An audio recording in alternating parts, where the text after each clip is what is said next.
Здравейте и добре дошли в каналът на Маскулино. Днес ще ви представим нашата пудра за коса.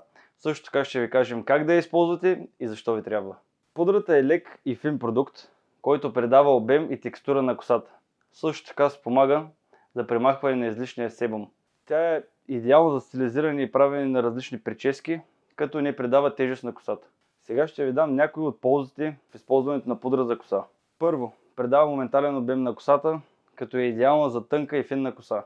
Второ, премахва излишния себум и остава косата чиста и свежа.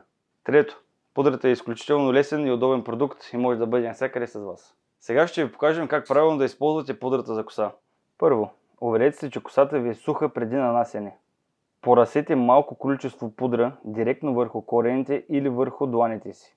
С върха на пръстите си масажирайте пудрата в корените, за да придадете обем и текстура. Стилизирайте косата си по желания начин, като използвате пръсти или гребен за допълнителен обем и форма. Благодарим ви, че изгледахте това видео и останахте с нас до край. За повече съвети ни последвайте. Ако искате да разгледате пълната ни гама продукти, знаете къде. masculino.com